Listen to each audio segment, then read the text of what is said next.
Good evening. We call to order the regular meeting of West Valley City Council for this evening. We note that we do have a quorum present. We have two members of our council who are excused tonight, Councilmember Lars Nordfeldt and Councilwoman Karen Lang. They will not be joining with us. We will begin with an opening ceremony. We turn to Councilmember Hyun for that. Thank you, Mayor. I appreciate it very much. I did invite all of you to stand up with me and do the pledge. Thank you. I pledge allegiance to the flag of the United States of America and to the republic for which it stands, one nation, under God, indivisible, with liberty and justice for all. Thank you.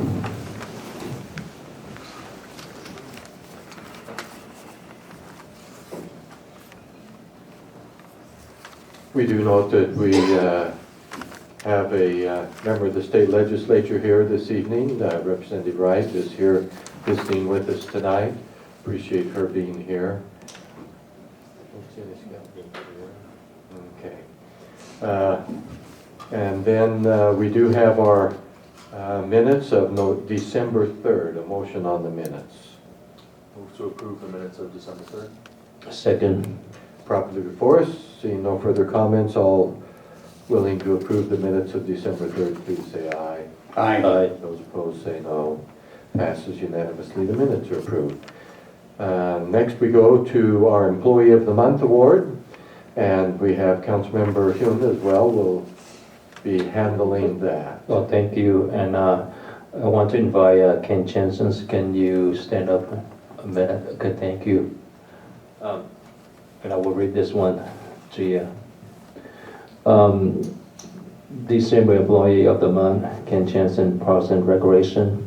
Ken Jensen exemplifies customer service and continually performs above expectation in his interaction with co-workers and with the public. He is the Parks and Recreation liaison for Eagle Scout projects, company volunteer requests, and public inquiries through the website. He is also the contact person for inter-city issues regarding park maintenance. Add to this the supervision of his team, and you will have a small picture of the truly constant interruptions and demands on his time. His day starts at dawn, but he is often on the phone late in the evening answering questions. All of this he does professionally and kindly. He responds to requests and returns with a follow-up after the job has been completed. He happily shares horticulture and landscaping tips. When there is a special event, from football practice to West Fest carnivals, he ensures that the site is clean and ready. There are so many instances where he has been invaluable that it is hard to pick just one. He simply shows up every day and gives his absolute best, regardless of advance notice or whether Kent is the one who gets it done. Can always be counted on and is a truly access to West Valley City. So please invite you to come up here and share.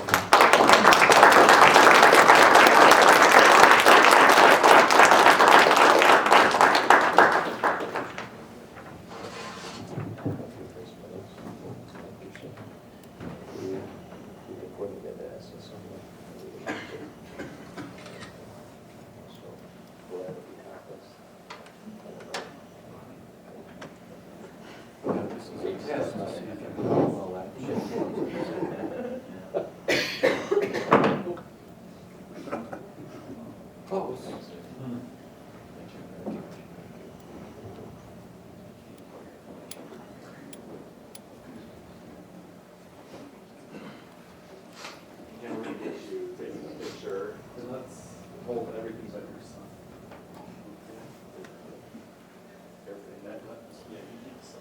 I'm sorry, I said the wrong thing. Okay, ready, one,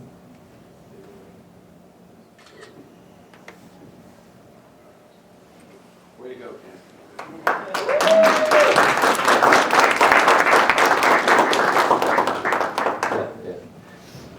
Ken. Ken, you have family members, anyone here with you? You want to say a few words or introduce them?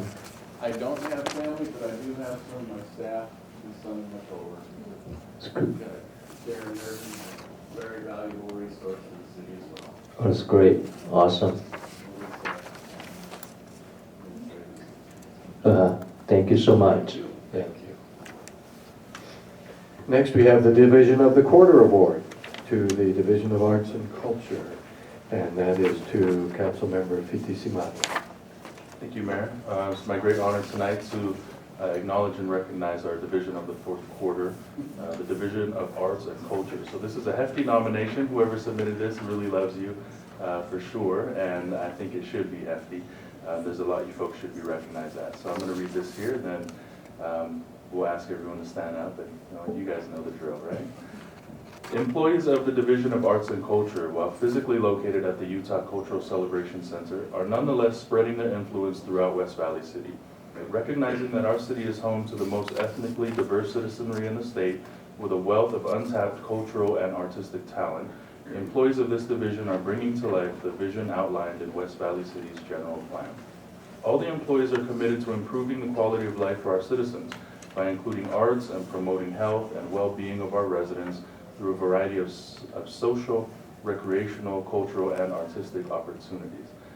Almost going unnoticed, this division has methodically and strategically facilitated several arts and cultural programs through festivals, theater, musical performances, and art exhibitions, not just at the Cultural Celebration Center venue, but have taken some of these programs into the elementary, junior highs, and high schools, where students who otherwise would not have opportunities to participate can see, feel, and be inspired by the arts.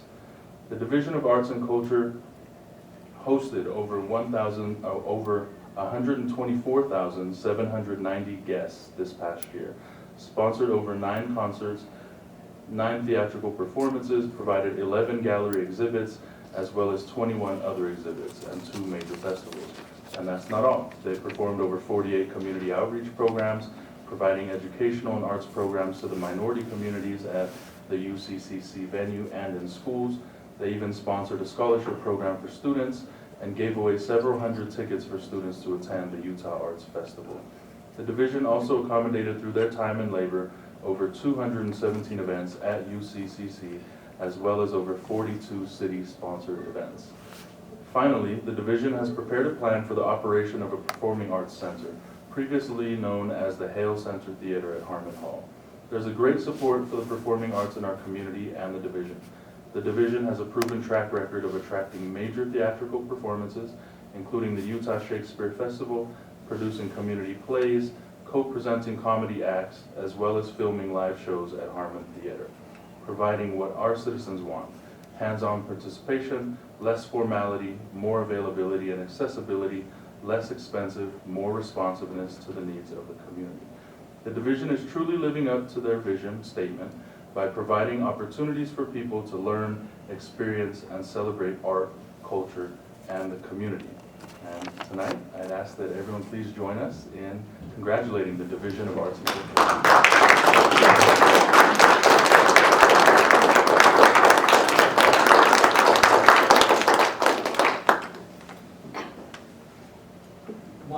Feel free to come on up.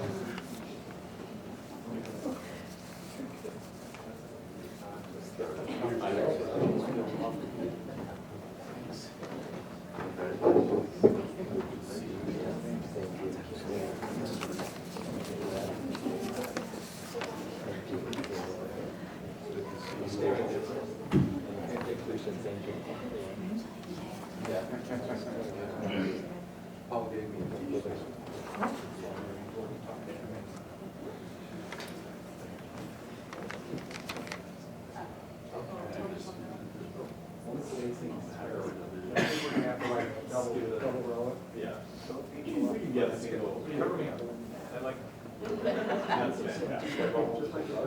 Yeah, come on up front. That's right.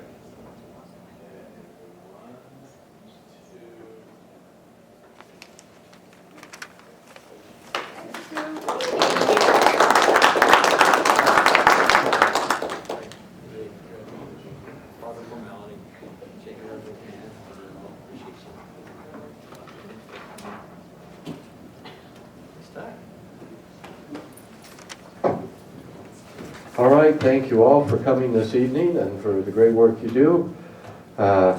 Next, we go to our public comment period. I think we have some new people tonight. We remind you that you have a maximum of 5 minutes, total of 1/2 hour, and your comments should be directed just to the mayor. It is not a question and answer period. It is not a debate time. That is your time to use to present your information, your comments, whatever you would like. And then afterwards, we may have comments from the council or not, depending upon available time and etc. With that then, our first person, okay, you've got to help me again. Why don't you just announce that person's name? I will try my best. Tira Wang Susutit. That would be me. Okay.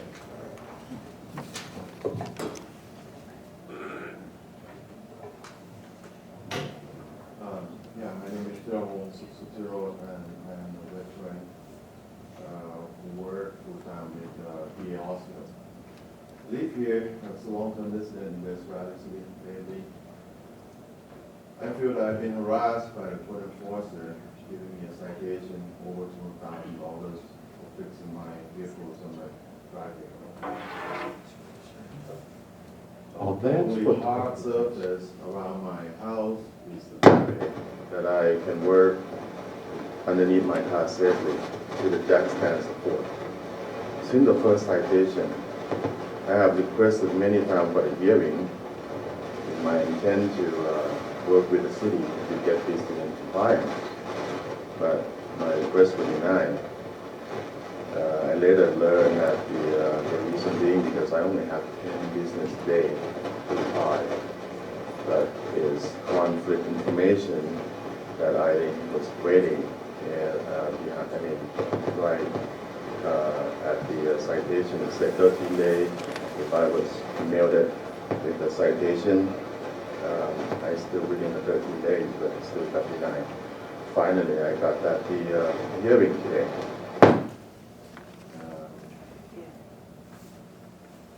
But the hearing doesn't go well. The judge doesn't want to work with me to get my side of the story.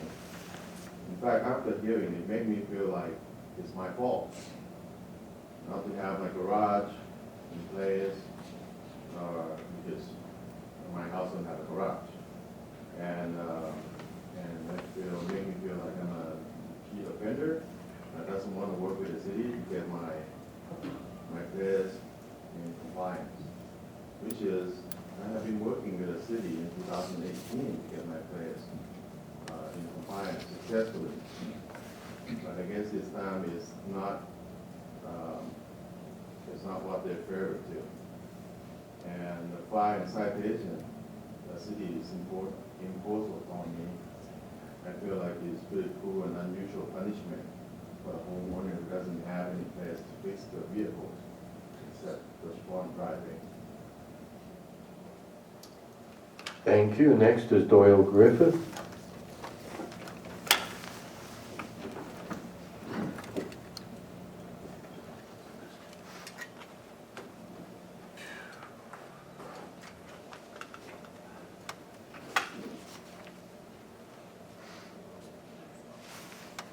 It bothers me a little bit to appear before you as often as I have, which hasn't been a lot, but yet enough where I think you to remember me. But I think that we need to have an update as far as my condition with the code advancement or code enforcement department. I won't go through the whole thing, but just to make a couple of points. I had a non-compliance certificate given to me, and And I mentioned that I couldn't afford it, so I was referred to the loan department, which I applied for and I got. It was about a 1.5-year process, but we finally got something going with regard to a contractor that was going to start. And but in the meantime, I was going over some of the certificates, and it said that the city had a right to go on my property and abate my vehicles. And I made that comment to the contracting consultant. And so he felt like he would go to the code enforcement department and voice that. And I immediately got a phone call from Lane Morris. And he says, well, we don't like your opinion. In fact is, I'm going to come over and take your cars away right away. And I said, well, the letter says I've got until the 10th. And he says, well, then if I don't get that, then I'll go ahead and deny the contractor from going on your property until you are in compliance. So he came over, and the work that he had done was take and remove the siding from off the front, the side, the east and the north side of the house. And so that's the way it was left. The siding was off. There was a wrap, I think they put on it to protect it from the elements, but with that siding, it was all by itself. So at any rate, when he denied access, he also denied access to the aging in process people that was going to come over and upgrade the bathroom for my wife's handicap situation and put in a ramp and stuff for my wife. And so that never has happened. And so on September, well, right near the end of September, August, that I went to court, and the court said, well, we'll give you until September 3rd to comply with everything that needs to be done. And so I feel like I was in compliance, and I called a enforcement officer and said, I feel like I'd like to have you come over. I didn't get a response from him at all, so I don't know what his situation is with regard to me. I called a month later, the contractor hadn't showed up, so I called the loan company and says, with them denying access to the contractor, I have no use for the loan. So I said it would probably be just as well to cause the loan to go away. And so they sent me a letter saying, we recognize your voicemail, and so you're now no longer responsible for the loan. But in the meantime, my home is in a state of disrepair, and I know my neighbor says, when is the contractor going to come back and start doing on your home? I said, I don't know, because right now I haven't even heard anything from them at all, period. And so we just feel that if anything is going to happen, it's got to come from the city council to rectify this problem and notify the code enforcement people that something has to be done rather than leave Mr. Griffith's home in a state of repair that it is. So I'm kind of leaving it up into your hands, and so hopefully that there will be some resolution to this. I don't want the original contractor to come back because I feel his work was shoddy and not in compliance with a lot of the things that I feel was necessary in doing what he was doing. And so it's just something that needs to be discussed and resolved. That we're in the winter and the snow is coming down and the wrap is flapping in the breeze and threatening to come off. And so it's just the bathrooms and the ramps and everything for my wife and the handicap situation is still there.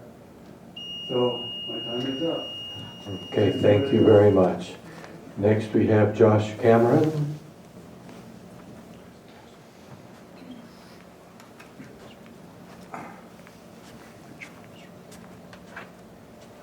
Hello, thank you. I'll project. Hey, I'm somebody who believes in positive reinforcement and feedback loops. I really appreciate the city council coming together to truly consider House Bill 411. I believe that you have made a sincere effort to at least understand and hear our concerns as a community, especially seeing just how putrid the air became over the weekend. And so I really wanted to say thank you for helping me be heard, those who have shown up with me, whether I look like Dee Schneider or not. And I just wanted to, again, express my gratitude that you at least conducted what I feel is a fair and sincere effort to look at the facts, figure out how we can leverage these community skills and institutional knowledge we have in order to implement some of the renewable strategies in order to clean up our air as we've seen in such a poignant way and kind of the poignant need for it, just over the weekend. Anyway, again, thank you so much. Appreciate it. Thank you. Next, we have Zach Paneer. Pau. Okay. My name is Zach Pau, and I'm a longtime resident of West Valley City. I've known Monroe Elementary, Westlake Junior High, Ranger High. Although my travels have taken me far, this has always been a place that I call home. And with that sentiment, that's where we decided, my small family decided to purchase a home on 1670 Russet Avenue on November 22nd. The following day, I arrived with keys in hand, eager to show that home off to my family and find the property in disarray, with all of the outbuildings having been opened and not even sure what all had been taken, including a large rollaway toolbox that had been left throughout the contract period by the seller. I reached out to both real estate agents, assuming that it had been the family just getting the last of their belongings, and they assured me that it was not that family. Having no idea what all had been taken, I decided to leave it alone and secure the property. The following week, or that following weekend, I returned with my family to start the renovations and witnessed an unending stream of traffic coming through my across the street neighbor's house at 1653 Russet Avenue. During that weekend, just during the time I was outside, my family counted 40 people coming in and out of this home. That following Tuesday, I stopped to check on this home from my modest apartment and found all of my outbuildings open again, and over $2,000 in tools, fishing equipment, and even Halloween decor stolen.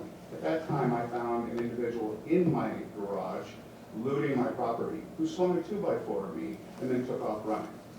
Police came and did a quick sweep of the property, and as I went up to my car, my daughter had identified that the young lady who I caught in the process had ran into that same address of 1653 Russet Avenue. Police officers told me since they had not seen the individual go into the home, they did not have probable cause, and that I would have to reach out to the community engagement team, which I have since done with Councilman Hughes' assistance. This evening, on my way home, I checked this property again and again. It has been robbed and looted. All of the decorative rock is gone. All of the lumber is gone. I no longer leave my tools there. I truck them away every evening after I do work. And rather than sit there and wait for the police to show up again, I decided to come here and address my concern with this council and with this body. In the time that I swept my property, looking to see what all had been taken, I witnessed 9 people come in and out of this home, where they're dropped off on Redwood Road at the end of the street, scurry down the road, run in that house, and run right back out, or pedal down on their bike. 2 weeks ago, I showed up to this council, not aware that I had to sign in. Councilman Hughes paired me with the police chief. I spoke to the police chief about this, who responded by knowing this address. My question to this body, which I know this isn't a question and answer, is the chief of police is familiar with this house. How does it still exist as a drug house? When I swept the house the Tuesday before Thanksgiving, and I'm carrying my lumber and what she had left back into my property, I find a glass pipe associated with meth left in the driveway. This can't continue.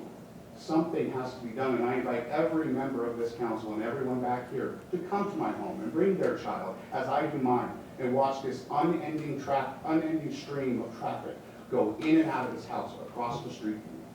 It's unacceptable. Thank you. Thank you. Jim Visa.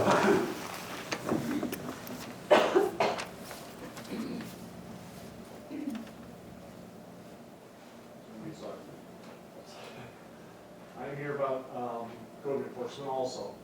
Mr. Griffin's case is sad. It's been going on for over 6 months now. Once again, it's a Mr. Morris issue. Once again, if he wasn't the ALJ, he was doing his job, issues like this would not be happening. I'm going to talk a little bit about what the presentation last week from Mr. Morris. It's very interesting how he talked about himself in the third person when it came to the ALJ. Mr. Morris commented how he's not paid to be the ALJ. But when he's doing that job, he's not doing the job that the city is paying him over $173,000 a year of salary and benefits. Mr. Morris commented about how other cities come to West Valley and use it as an example. They come to look at the ALJ. The last one that came, I was actually there. And I walked out and talked to the 2 police officers and the 1 code enforcement employee that they had hired. And the one thing they talked about was the cases and the minor issues that were brought in. They also comment about the comments that the ALJ made and the comments that he made after the cases were over. This is when he talked about how when he lived in West Jordan, he would get notices from West Jordan's code enforcement and he would ignore them. They couldn't believe that the judge over cases was saying that. They also talked about the number of abatement orders that were issued in those hearings. And then when we were going out, I informed them of what Mr. Morris's job for the city is. They couldn't believe that the city allowed the director over animal control and code enforcement to also sit in judgment of cases in there. I've been bringing that up. It's an embarrassment to the city, some of his actions. Now I'm going to talk about the numbers. The numbers, the 14% of the, that he brought up, it is a misleading or an incorrect number. It is based on the notice of violations. In his presentation, he talked about how 75% of the cases or courtesy notice issues are resolved. But those 75% of properties still had an issue and a violation that a courtesy notice was issued, and those numbers should have been put in there.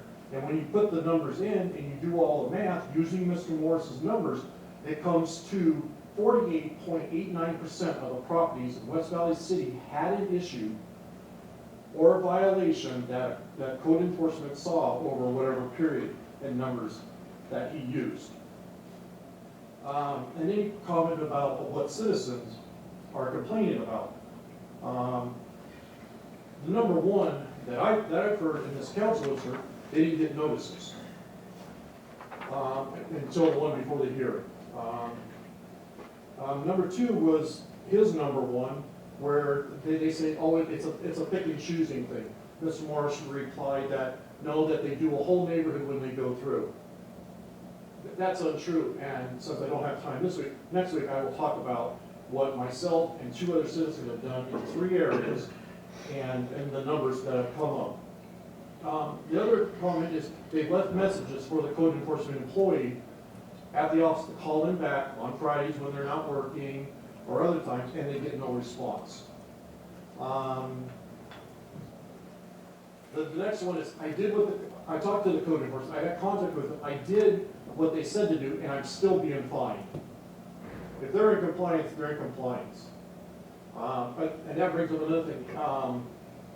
He talked about not getting paid. I have a recording where he suspended a citizen all of their fines, but then he said, I have to charge you the court costs because the city has to pay me.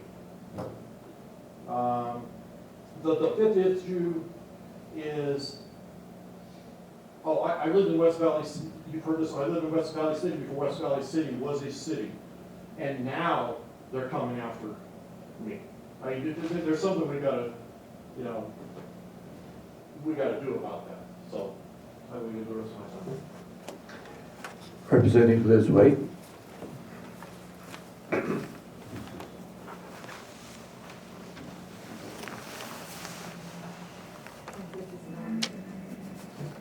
night.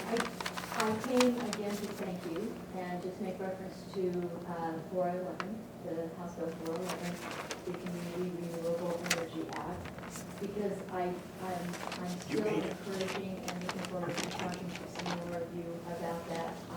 Again, I heard that in the committee at the Capitol, been reading it and remembering some things as well as studying the information about it.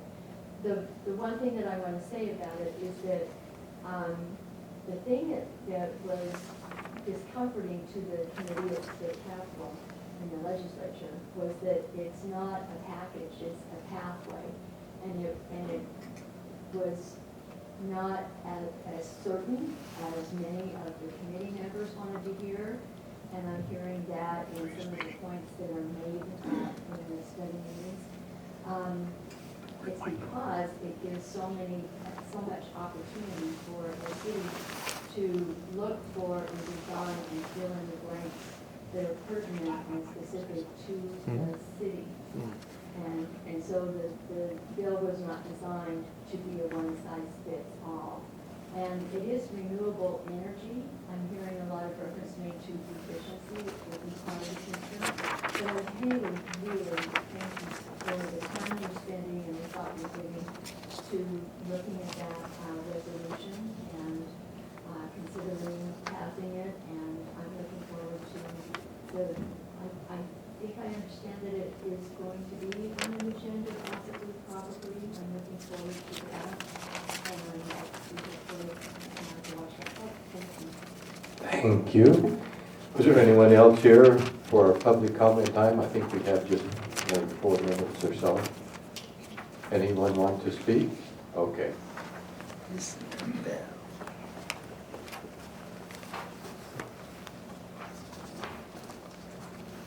Thank you, Mr. Mayor and Council. The first time I've spoken to you guys, I brought up an issue about an anti-idling ordinance, and Mr. Christensen pointed out to me that West Valley City already has one of those, which was fantastic to me. Read an article this weekend about how in the state of Utah, I think there's been one violation ticket given out to someone. It was in Sandy. It's later been adjudicated, the person didn't even have to pay. Nothing is being done to clean our air. 50% of the pollution and the inversions that we deal with come from exhaust pipes. I see in the article it says that it's hard to find these cars, hard to find where they're at to get these people that are idling. As I stated last week, I'm on the school community council for my daughter's elementary school. Rolling Meadows, just down the street. I have a squad car, go down there in the morning at the beginning of school. There's 50 people you can hand a warning ticket to. Show up again at 3:45 in the afternoon when they come to pick up their kids, 50 more warning tickets. We can start finding these people and creating a culture of no idling our cars in West Valley City. And that's just one elementary school. We have a lot of elementary schools, and those children, my daughter, are the most vulnerable to what we're doing to our air. So along with everyone else pushing for HB 411 and renewable energy sources to power us, let's clean up the air where it counts the most right now, and that's coming out of our exhaust pipes. Thank you. Thank you. With that then, is our half hour up? Okay. Then we'll close public comments. City Manager, any follow-up comments? No, sir. Council members, any follow-up comments?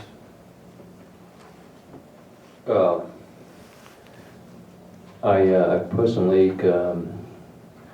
well, I think you're gonna say, Mayor, but I think personally we're gonna look at the case at 6070 Reso Avenue, Zach Paul. I will let you do that, and then we can jump in. I can jump in.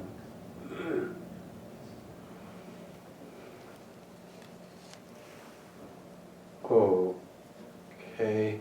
As I go through here, a number of issues have come up. The HB 411, of course, will be on our agenda next week for action. There's already been some discussion of that, so we're in that process, so we will not add any more on that to our agenda. Ordinance Enforcement was specifically a couple of We did have some items of individuals. We refer them to our staff to come during the day and meet with them and follow up on that here. The one on the, again, a specific one on the property problems and with the nearby home where there were some problems. Calvin, were you going to follow up on that? Which one you're talking about? The one, Yeah, this, Zach? yeah, I will do that. Should add to this. Um, Yeah, because typically when it's a specific case, we have that go through our staff. If it is a change in policy or request to adopt a new policy or modify an existing one, then we will typically have that discussion on our agenda in the following meeting, unless it's something that we've recently discussed and already made decisions on. And so I don't see anything here we're going to add for policy purposes on our agenda, unless someone sees that differently. But there are a couple of items here we will follow up on. For example, Mr. Griffith, I thought that one was resolved, but we'll work that out later individually rather than here in council meeting. And the same with Mr. Ba'u, same thing, so we'll take a look at those. With that then, we're going to go on with our agenda. Before we start our resolutions, I will make a couple of statements. One, I will provide a brief summary of the item. However, each of these have additional supporting documentation. Anyone can access it electronically on our website, where more complete details are provided. For example, we'll be talking about a lease arrangement. Obviously, a lease document can cover 50 to 100 pages, and details are there for any of our interested citizens to be able to go and look at that and see. I will merely refer to a couple of key items on it as we present it. We have already discussed these items in a previous council meeting, so typically there are not a lot of questions, so it's fairly routine at this point, as are most of the items that are on our agenda. So if we don't ask a lot of questions, it should not surprise people, since we asked most of them last week, just as we asked earlier this evening for all the items that will be on our agenda next week. So we will first address Resolution 19-164. This is to authorize the city to enter into a financial agreement with what's called a master tax exempt lease purchase agreement. We've done these repeatedly with U.S. Bancorp, government leasing and financing. This is for the purchase of some computer equipment. We actually do this on a regular basis. We purchase the equipment and it is then paid off over a period of time. Now, first we will address obtaining financing and revenue for these particular computers that we will purchase. It's a 4-year lease with quarterly payments. The interest rate is 2.36, and the city will own the equipment at the end of the lease term. So since they are still very competitive and it fits within our authorized budgets, then we are proposing that this particular lease agreement be approved. If it is approved, then our next resolution will approve the purchase of those computer items with the revenue from this lease. That being the case, then, I will make that the introduction for Resolution 19-164 and turn to the council for any further comments or motions. I move for approval, Resolution 19-164. Second. Properly before us, any further comments? And by the way, we've done this multiple times every year at least.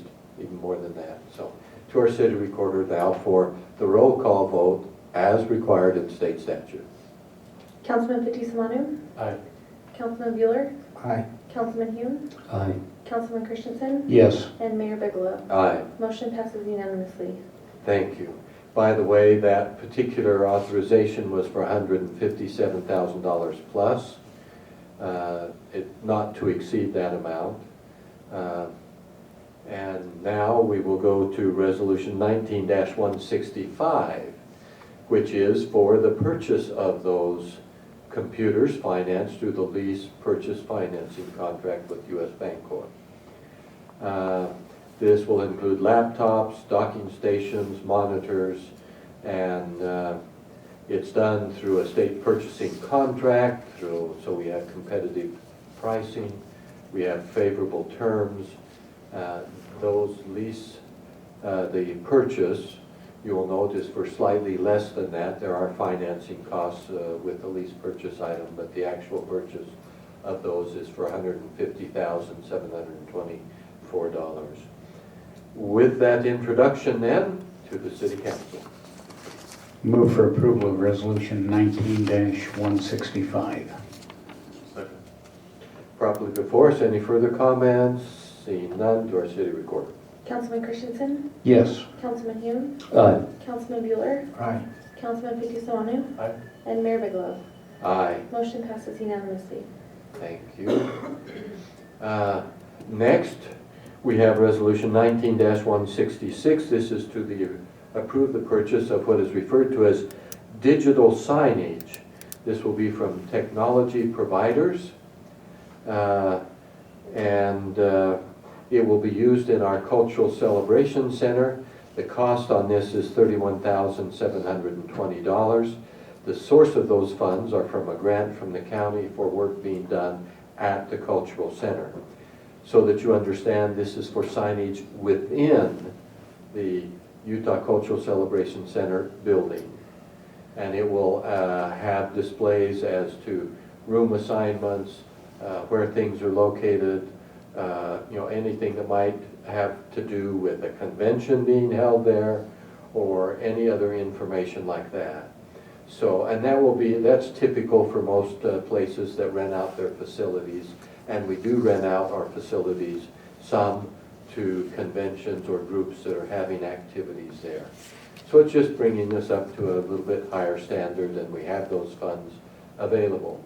And that will make it easier for those who are attending those to know where room assignments are for classes or for whatever they might be doing there. So that's probably enough introduction on that. To the council. Mayor, I move for approval of Resolution 19-166. Second. Properly before us, any further comments? Seeing none, to our City Recorder. Councilman Christensen. Yes. Councilman Hume. Aye. Councilman Buhler. Aye. Councilman Fitzie Umanu. Aye. And Mayor Bigelow. Aye. Motion passes unanimously. That completes our scheduled work for this evening. We thank you for coming this evening, and we will now close our meeting and adjourn for the evening until next week. Motion to adjourn. All in favor say aye. Aye. Those opposed say no. Passed unanimously. We're adjourned. Thank you. Turn school, but I've got an hour. Not like last week. I can say.